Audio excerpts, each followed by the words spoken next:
really know how it feels to be stressed out when you're face to face with your adversity. 31 Reasons to Smile, Day 8, Reason number 8. Reason number 8 is going to be taking time to water the garden. Take time to watch the flowers grow. Take time to plant the seeds. And take time to make sure everything is okay in the garden. And what's your name? Well, why's that? The thing is that I was under a lot of stress in April with that Waka Flocka concert because tickets weren't moving the way I wanted them to move. I was getting a lot of inboxes, a lot of direct messages, and a lot of open messages from some people about why would I do a concert with Waka Flocka if I'm a Christian?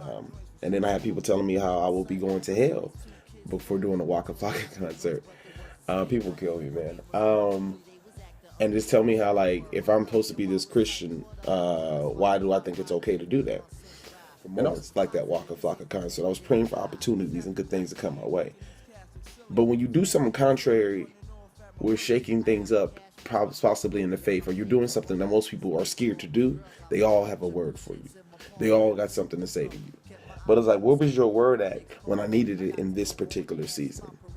That's a story. Everybody had a word for me when I did the Waka Flocka concert. Everybody had a word for me, and everybody had questions about my faith during this time with this Waka Flocka concert. But nobody had a word for me when I was going through my divorce. Nobody had a word for me when I when I didn't have the money to pay the light bill. Nobody had a word for me when I was sleeping in my car. Nobody had a word for me when I was by myself and it was just me and God praying, and I was say, "Oh, I have the faith to walk on water." But when they see somebody who's somebody who's willing to step out the boat and do it, all they can do is talk about, "Oh, he gonna drown, he gonna sink." But they say they have the faith, but their faith still keeps them on that boat.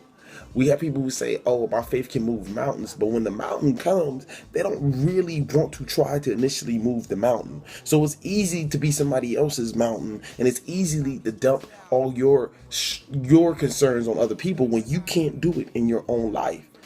Nobody can walk a mile in your shoes. Nobody can do what you're called to do. You were destined for such a time as this. This is your time. This is your moment. And people will try everything to take it. They will always, every time you're taking time to water and attend to the garden, you occasionally will find some snakes in your garden who shouldn't have been there in the first place. So you take time. When I say take time to water the garden, I'm talking about taking time to prepare, taking time to pray those things out, because that's what I do. I spend more time praying. All I do is pray and write music. I do nothing else. That's all I do. I come home, I pray, I write music. I don't talk to my friends that much. I do the same thing consistently. So when people see me, "Oh, how do you get that Waka Flocka show? Oh, how did he get this show? Oh, wait, he has a show with Slick Rick coming up November 6th. Oh, my goodness, how's that happening?" I take time and I pray. Preparation time has never been wasted time. So when you take time and you prepare for things, it will happen because God is faithful to keep his promises. And let people question your faith. Let people talk about what you're doing and what you're not doing. But at the end of the day, God is more than enough. He is faithful to do that what he's promised. So walk out your calling. It is nobody else's calling but yours. Walk it out. Let people question everything you do. You just let God be the answer.